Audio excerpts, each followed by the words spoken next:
The following episode contains difficult subject matter, including references to suicide. Please take care while listening.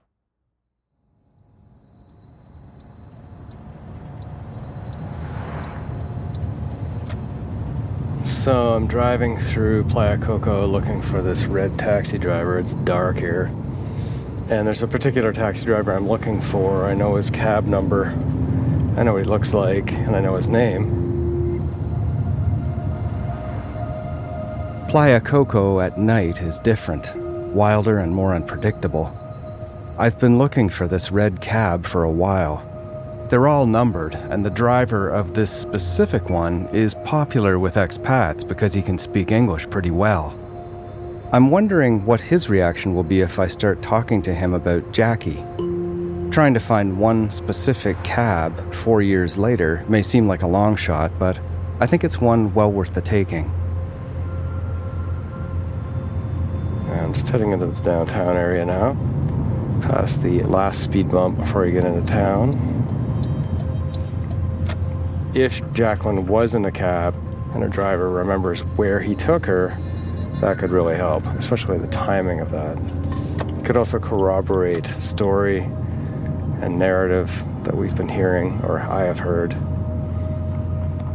I just gotta figure it out. I gotta ask this driver if I can find him.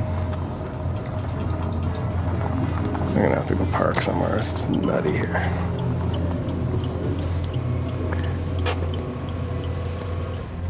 And then I'm gonna walk down the hill and see if I can find the right cab. Hey, did you see Jaclyn? It's the only way to do it. You gotta go right up and ask people. See what I can find downtown Playa del Coco. It shouldn't be impossible to find this cab. Polka dancing.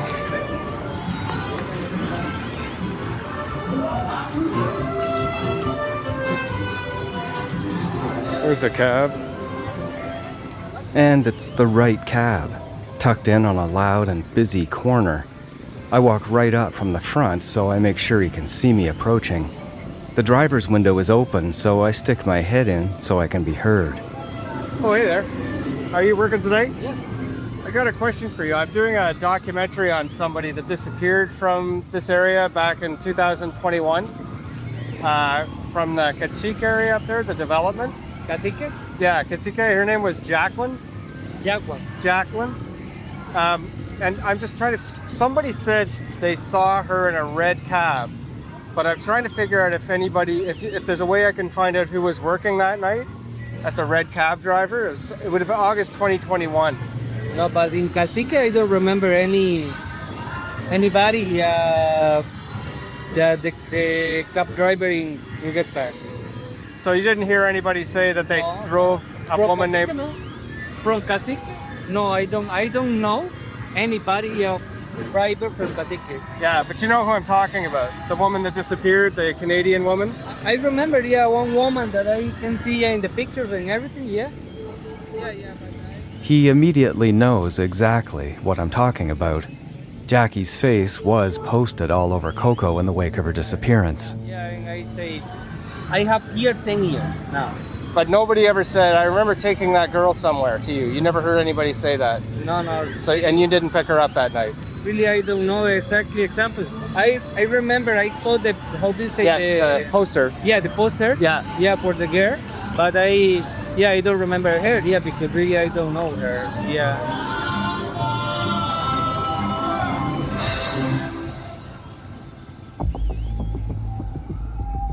This man says he didn't see Jackie or hear about her from other cab drivers, but I still want to look a little further in the cab trade.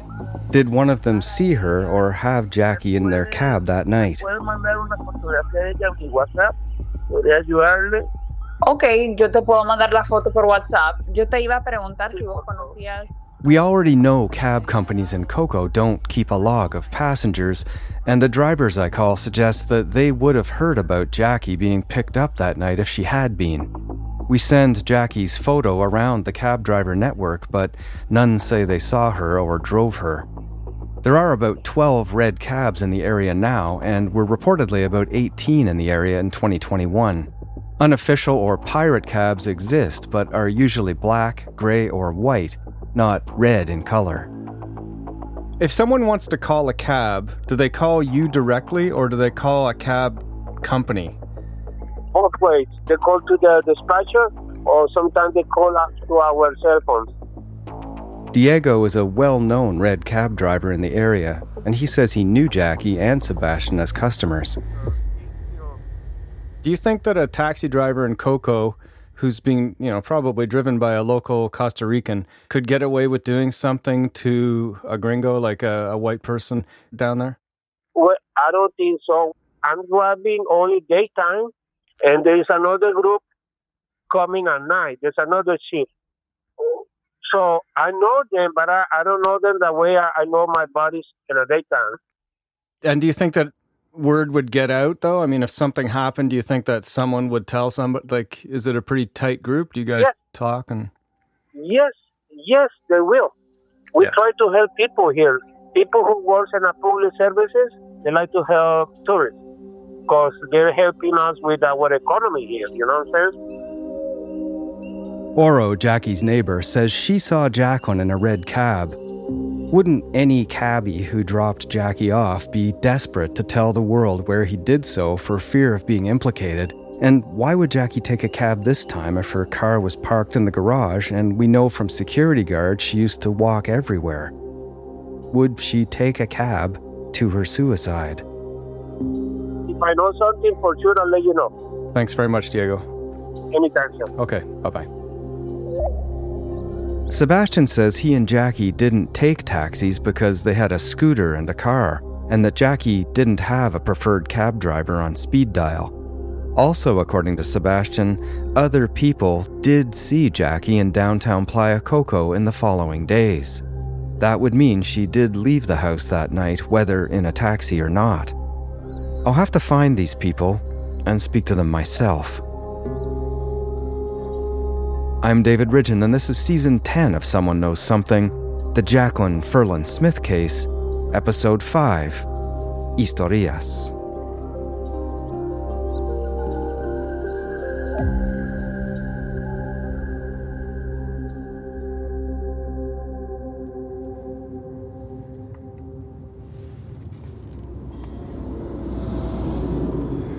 Sitting at the side of the road here in a little town in the mountains. Took me a couple hours to get here. Got up at 5 early morning, sitting in front of a mega superstore, waiting for a guy named Keith to get here. Keith is another Canadian who used to live in Coco, used to be a chef at the Coco Nuts restaurant, and he may have seen Jaclyn in the days or on a day after she disappeared from her house. Sebastian suggested 3 people I talked to who he says saw Jackie after she left their house on the evening of August 17th, 2021. I've already spoken to Oro, who was returning with her husband from the San Jose airport, and I still need to find a waitress named Carol who worked at a restaurant in Playa Coco.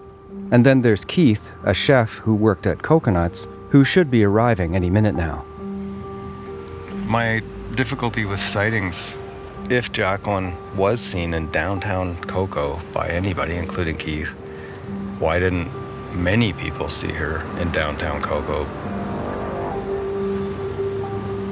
Just heading across to see this dude. Pretty noisy spot here. It's okay. Hey! How are you? How are you? Nice to see you, Keith. Thanks for doing this. Keith is from Kitchener, Ontario, and says he's been here in Costa Rica for 17 years, working mostly in kitchens. He's now a cook at a brew pub type place in Bijagua, about a 2-hour drive inland of Playa Coco. Keith's in a light gray baseball cap with a red maple leaf, gray sweat top, and black tartan patterned shorts. Okay, so just tell me who you are as we go here and how you kind of fit into the story here. Yeah, they were both customers at the restaurant I worked at. I worked at Coconuts. Oh, okay. You were a chef or a cook? Yeah. Okay. And they would always come in. Sebastian and Jaclyn? Yeah, both of them would always be in there talking. Okay. One day I saw on the cash register, there was a flyer saying she was missing. Okay. And I said, hey, that's those people that come in here all the time. Okay, so you knew what she looked like. You knew that the person who was with Sebastian, you knew that she was Jaclyn and that what she looked like. Yeah. Exactly. So then, like, how is it that you made this sighting? I would just stand in front of the back of the liquor store after work and I have a drink. So I was just having my drink there and I saw this girl walk across the street. He pulled up in a car. Who did? Sebastian. Oh. And started asking me questions and all this. And have you seen her? People have said they've seen her around here. Oh no, I saw this crazy girl walking around here. Because that could be her. I'm like, she had blonde curly hair though. So the person you saw was not Jaclyn? No, because it was blonde curly hair. Quite tightly curled? Yeah. Or so. So Keith didn't see Jaclyn after all, but he does offer his opinions about Sebastian at the time. And Sebastian was saying, well, if it was wet, if we got out of the shower, it would have been curly. Apparently this girl had been down there and they said, yeah, she was a little crazy, but her parents came and took her back home. And so Sebastian was the first person to come and ask you if you'd seen her around? Yeah. Okay. Yeah. Okay. And did he ask you any other questions about her or just say that could be her and then leave? That was pretty much it. Just that could be her. Kind of talked a little bit. I'm like, how are you doing? Any luck? He's like, no. I think there was about 3 or 4 people that had said they saw her at the liquor store where I was, and they saw her walking down towards the beach, which was the same direction this girl was going in. This other woman that Keith saw is allegedly named Jaclyn. I have seen a photo of her, and while she has similarities with Jackie in her slimness and her hair color, even height, Jaclyn has a large tattoo on her hand, curly hair, and her face is not Jackie's. Despite that, Jaclyn was the subject of some mistaken identity sightings in the aftermath of Jackie's disappearance. Jaclyn was seen drinking around Playa Coco in the bars and on the beach. Keith wonders why Jackie wouldn't have been seen if she was in fact in Coco after she disappeared. And if there's a picture at the Coconuts bar and she walked by the Coconuts bar where she'd always go in to drink, and nobody noticed, that kind of odd to me. Did you hear anything else in the aftermath about stories? I'm not talking about rumors, but any kind of credible stories about what might have happened to her or anything like that? No. Keith tells me that he doesn't buy Sebastian's story that Jackie just wandered away and disappeared. Okay. That's it. You have been raised as one of the big eyewitnesses of maybe having seen her. I know, which seems odd to me, especially being I've already said that it wasn't her and it was curly blonde hair. Yeah. And I believe it's Sebastian building a story to try and do this to cover up whatever he did. Okay. That's my opinion. Keith messages me a few weeks after I see him in Costa Rica to tell me that Sebastian showed up with some friends riding what he says were Harleys at Keith's mountain restaurant not long after I left. That's a 2-hour drive from Playas del Coco. Keith says Sebastian came to the restaurant and sat drinking beers for a bit, then walked out looking through the kitchen door at Keith. Sebastian said hi and Keith replied hi, then Sebastian left with his friends. Keith says he has never seen Sebastian there before. Sebastian tells me when I ask him that he was just having a beer with friends at Keith's bar in Bihagua and didn't know Keith worked there.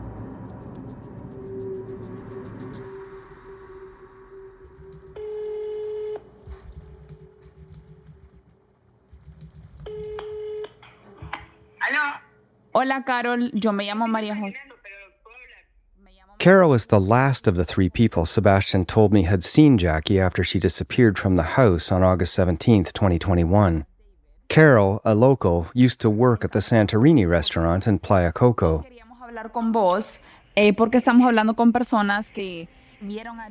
Hello, Carol. We're talking to people who say they saw Jackie after she disappeared. We were told you saw her. Sí, a mí me pareció haberla visto a ella. Le explico. Trabajamos de eso restaurante, bueno, trabajaba en un restaurante que se llama Santorini. Yes, I thought I had seen her. I used to work at a restaurant called Santorini. It's in Playa Coco Centro. They would always come eat there. Always a couple that looked in love and relaxed. Pero el día que yo la vi a ella, había ido a comprar unas tarjetas y unos snacks para comerlo con mis compañeros. On the day I saw her, I had gone to the liquor store to buy some cookies and some snacks to share with my coworkers, so I was at the register paying, and I looked toward the door and thought I saw her. Carol sees someone she thinks is Jackie waiting outside. Since I recognized her, I greeted her with a wave, just a simple hand wave, but when I went outside, she was no longer there. Ella te saludó de regreso. Ella me sonrió. Ella me sonrió. Did she say hi back? She smiled at me. The all-important question is, if this was Jackie, when was this sighting? Vieras que es exactamente, no me acuerdo, pero porque yo la vi a ella sola ese día.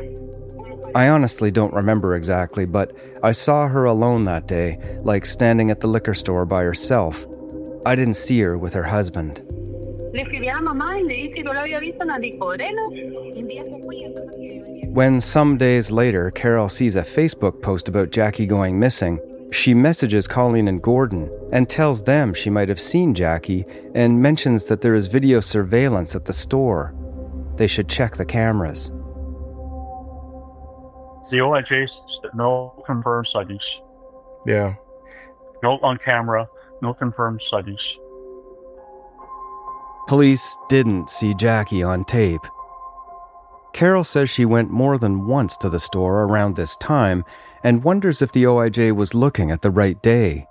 Both Carol and Keith's recollections add up to some great uncertainty. Did Carol see Jackie? Did she see her after August 17th? If Carol saw the same blonde woman that others reported seeing near the liquor store, we now know that it was probably not Jackie. The OIJ file says that they looked into all reports of Jackie being seen but determined that there were no credible sightings of her after August 17th, stating these sightings were investigated and discarded. Was the OIJ thorough and meticulous? I received a message personally from a woman who said that they didn't want to give their name because they were afraid. But she said that she personally met Jaclyn at a local bar. Jackie's friend Krista says there was one sighting that seemed very intriguing to her, next to a local watering hole on the beach called Claudio y Gloria's. This woman who sent me the message said that she was there that day and that Jaclyn was sitting with a group of males, one of them being a guy named Michael, and that the woman had introduced herself to Jaclyn. And she said that Jaclyn was sitting there quietly, not much to say, while the guys were like drinking and laughing. And so she said that she introduced herself, and the woman said that her name was Jackie. And she said that Jaclyn said that she was from Canada, and then the Michael guy cut off the conversation. He had said that Jackie was his girlfriend, and then he cut off the conversation between the two women. Now, this would have been before Jaclyn went home for supper, because this was during the day, like around 2 or 3 in the afternoon. Okay. So I told Colleen and Gord, and I also told the private investigator that they had. The investigator is Douglas Barantes, the man who sold Colleen and Gordon a condominium within weeks of Jackie's disappearance. I tried to get Barantes to talk to me on this trip, but he developed some kind of heart condition and said he was unavailable. I'm unaware of anything he might have discovered in his investigation. Krista searches for and finds Michael in Coco at the very same bar he was supposedly with Jackie at, and he is questioned. So did Michael say that he saw her? He said that he had seen her running on the beach. But that day? Sorry, no, he said he was not sitting with her that day. But he knew who she was because he had previously seen her running on the beach.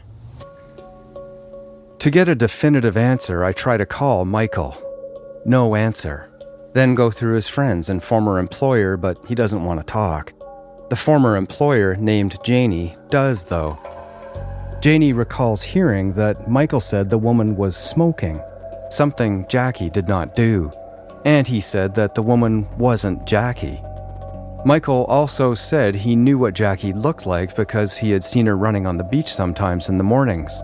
Colleen and Gordon too spoke to Michael, and he told them that the woman wasn't Jackie. And the woman sounds to me to be the same woman people were mistaking for Jackie at the time. Another case of mistaken identity.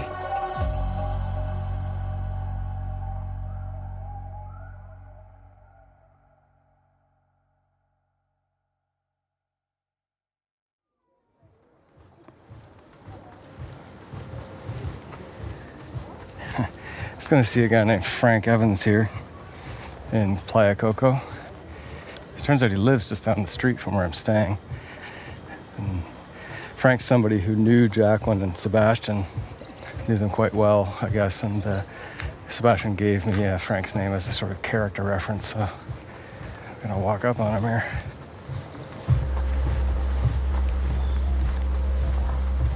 David? Yeah, hey. Sit there or not? Anywhere you like, man. It's good. How you doing? Thanks, Frank, for meeting me. Doing well, thanks. Okay, I'm gonna have a drink. Do you want something? No, I'm fine. Just go ahead, Frank, yeah. Frank is relaxed and tropically clothed, balding with a big smile and bushy eyebrows. There's a Guinness Book-sized collection of booze lined up behind him on a shelf.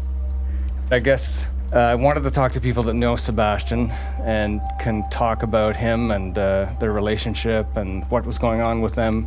And there's a lot of opinions, you know. Everybody, you know, like I know there was a lot of condemnation at the outset, and there was a lot of suspicion that he was involved. But I've known him literally when he first arrived in Costa Rica. You know, the guy's got a heart of gold. I mean, no question. Jackie, when I met her, everything seemed pretty normal.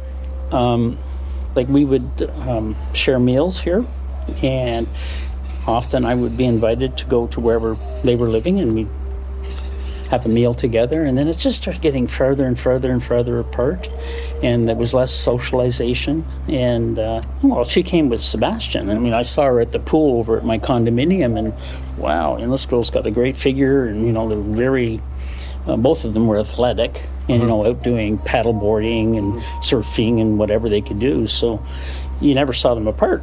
Right. They were always like attached at the hip. I saw it always as a very positive, you know, nice relationship. And I got along with him very well, and I got along with her very well. And I was just like friggin' blown away when, you know, Sebastian calls me and says like, Jackie's missing. I was like, what? You know, I haven't seen her for whatever it was, 2 days, whatever he told me at that time. And I think, what do you mean missing? You know, like you just don't grasp that. And do you remember the date that he called you? God, no. How many days afterwards it might have been? No. Okay. No. I mean, it was several days after, but I saw him probably a week and a half, 2 weeks after, and he came here. And I mean, the guy is skinny anyway, and like he was like, wow. Really skinny. So I made him sit down and eat. Oh. And I forced him to have food because he hadn't been eating, he hadn't been sleeping, and you know, he's very particular about what he eats anyway. But he was totally devastated. I mean, just you could see it in his face, you could see it in his physical being. He wanted to resolve whatever the hell it was. It's clear that Frank has known Sebastian for a long time and considers him a friend.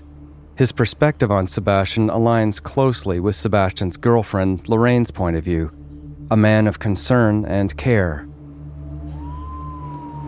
We would go on search trips, and we would drive around the neighborhood. We drive into all the little barrios, and you know, have you seen this person? We had a picture of Jackie, and bars or whatever? Everything. We went everywhere. We went all up and down the beach. We talked to all the homeless people, you know, and we're thinking, you know, somewhere there's got a piece of clothing. There's got to be some trace, you know.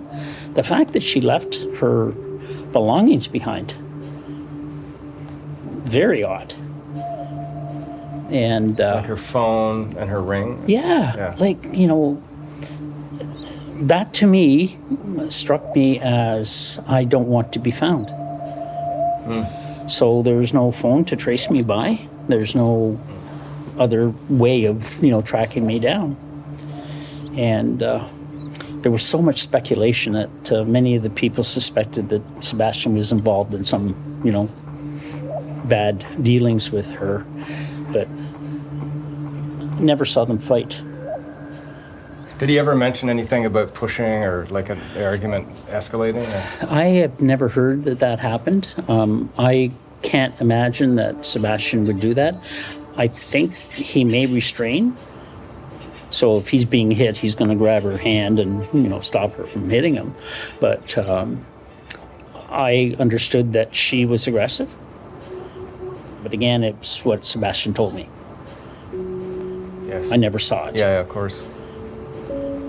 Did he ever tell you, or did you ever know Jackie to have left at other times and stormed off? Or No, that's the only time that I had heard that she had just gone poof.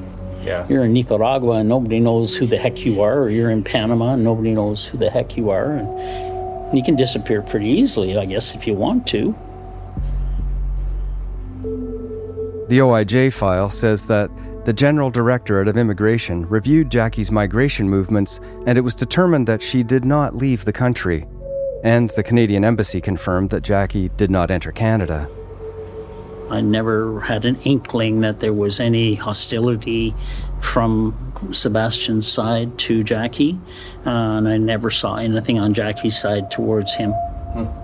They seemed always to be a happy couple, you know. And Jackie herself was pretty strong, would you say? I would say she was very athletic, very attractive girl, and I just feel quite honestly that there's no way that he could have done something malicious towards Jackie. I mean, if he wanted to, just walk, you know. And he's got lots of resources. He's a smart guy, you know. One credible thing is accident or something. Some accident happens, but... And somebody's hiding it, you know, it's possible. I mean, and we don't really know what we don't know. And speculating about it is stupid because it doesn't get you anywhere. So facts are important. My experience and my gut feeling was, you know, seeing him afterwards and the reaction and then the physical change, you know, that would not be the norm if you were involved in something wrong, right? He was trying everything from my point of view to try and find her.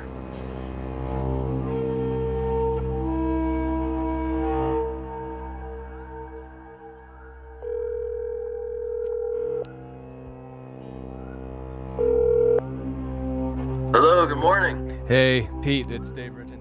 I reach Pete on the phone only after I leave Costa Rica. Pete's an American who owns and runs several businesses in the Playas del Coco area, including the Coconuts Bar. He knew Sebastian and Jackie, and he says they would come into his bar regularly. And did you talk to them as sort of friends or just customers? Friendly acquaintances, yeah, I definitely knew them and talked to them. We weren't close. I didn't have them over at the house for dinner or anything like that, but friendly customers. He was always... pretty mild, you know, very calm, and she was very bright and bubbly, and she liked to talk with kind of whoever wanted to talk with her, is how it felt like. She was very open and just a bright person is what it seemed like, and he was kind of the opposite. He was friendly, but not nearly as... He was always like, I don't know how you put it, just one mode, you know, monotone, very mild. This happened again at Coconuts at my restaurant, also on the main street in front of a lot of people, at least 2 times that they had gotten in very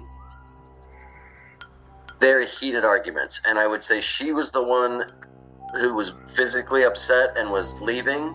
She seemed to be the one who was more angry. He was always very calm, didn't really have much of a reaction. I could tell he's saying something, whatever it was to piss her off. We never got involved, but it was to the point where I think I actually asked them not to come back at Coconuts at one point because it was so ugly. So I think it was really 3 times that I saw them get into serious arguments, and it was that third time at Coconuts where they were really screaming at each other. Remember, she was outside the bar yelling at him inside. Okay. And did he ever come and talk to you about anything in particular, or did he ever come? Oh, okay. So tell me about that. So after she went missing, this was where it got strange for me. If my wife went missing, I would be devastated. I'd be doing everything I could to find her, and the behavior that I got from him was not that. It was very much like, I don't want all this attention on me. I don't want this to, it's almost like I just want it to be over with. It certainly didn't seem that he had the demeanor of someone who just lost the love of their life, is how I felt.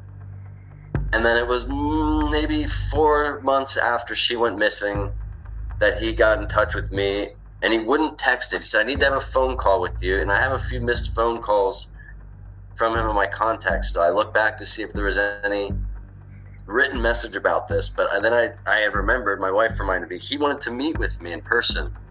So I was at Coconuts one day, and the meeting was very nonchalant. It wasn't something we had planned, and we just happened to see each other. He was just there having beers, and he said, hey, can I talk to you?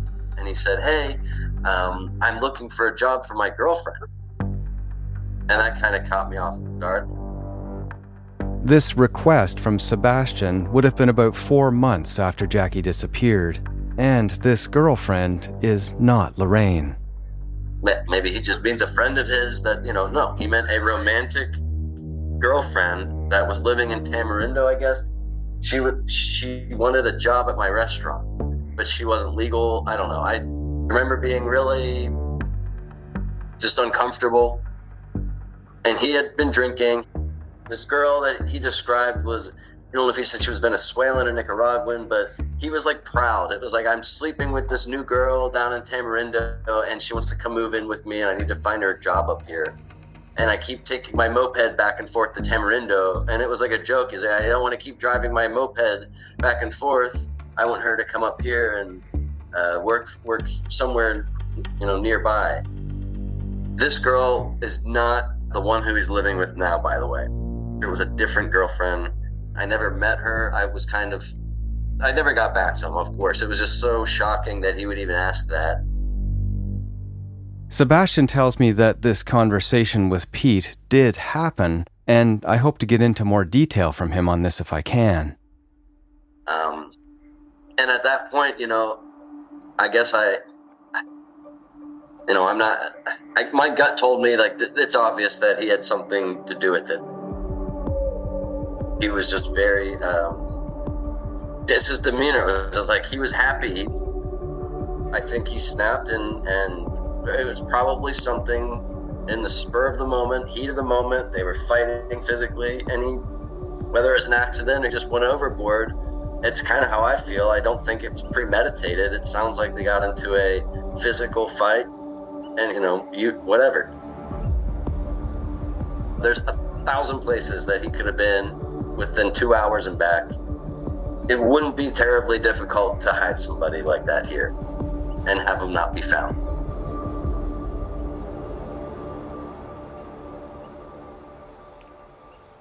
Pete's theories aside, he doesn't know what happened to Jackie. And he doesn't know the person in Tamarindo he says Sebastian asked the favor for, or how long Sebastian might have been seeing her. But he says it's not terribly uncommon in the region for people to have partners on the side. I ask Pete for his thoughts on Jackie's disappearance. It's incredibly difficult to just do that too, right? I mean, it's suicide. I don't think many people really, they're probably trying to get found, right? I mean, nobody's that good at not getting found, especially for suicide. That's crazy. The investigation wasn't thorough at all from what I understand. but, whatever. Who knows? Indeed, who knows? A small expat community far from home can be a beacon of support, but also a concentrated and divisive rumor mill. Jackie's case is no exception, and after all of the theories, assertions, and stories, there are still questions and inconsistencies. So here's what we know. Jaclyn Ferland Smith disappeared sometime after leaving her appointment with her physiotherapist Tatiana in Tamarindo, Costa Rica on August 17, 2021. Jackie left upset, and messages I've been shown by Sebastian from across that afternoon show this. Jackie was diagnosed with schizoaffective disorder and reportedly was not taking any medication at this time. She suffered from serious symptoms exacerbated by stress or in social situations that included paranoia, delusions, and depression. I think Jackie was likely the one who used her credit card between 6 and 7 p.m. at the surf shop, but I can't be 100% on it. After that, the information gets even hazier. Jackie might have been seen arriving at the Cacique development by Michael, the gate guard, between 6:30 and 7:30 p.m., waving hello, but we cannot confirm that date. Sebastian says he looked for Jackie in Tamarindo, but he didn't go to the clinic she was at. Sebastian has multiple stories about what he did when he arrived back in Playas del Coco area that evening. He ate supper at home, or ate out. He saw Jackie first, then left, and returned, or he only saw her when he returned from supper at the Palms restaurant. Then there was an argument, a fight, back at the house. The order of events there is also unclear to me. After, Sebastian says Jackie walked out, leaving her phone and ring behind. A neighbor says she saw Jackie in a taxi that night around 8 p.m., is positive she did now despite being initially unsure in the months immediately afterward. But no taxi driver or dispatcher remembers picking Jackie up or hearing of her being in a red cab that night, and I couldn't reproduce seeing anyone in a car under similar conditions. Then there's the fight that night, the punch in the face Sebastian says he got from Jackie. People noticed scratches and a scar on him in the following days, and the stories about that seem variable. How did he get them? Jackie's parents say Sebastian pushed Jackie. He says it didn't happen that way, though Jackie's texts suggest that he could be unpredictable. Others who know Sebastian well say he has a heart of gold. Sebastian says there is a video of Jackie leaving that night. There isn't. He says that there are people who saw Jackie. Keith didn't see her, Carol might have, but the date is unclear, and many saw a different person that was not Jackie. In fact, there are no confirmed sightings of Jackie anywhere after August 17, 2021, according to police documents. All of it adds up to questions that I need to take back to Sebastian. I need to talk to him. Again.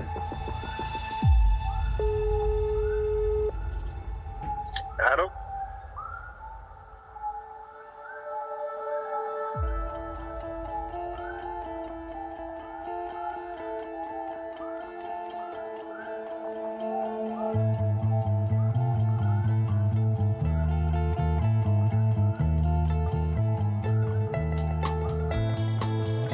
Someone Knows Something is hosted, written, and produced by me, David Ridgen.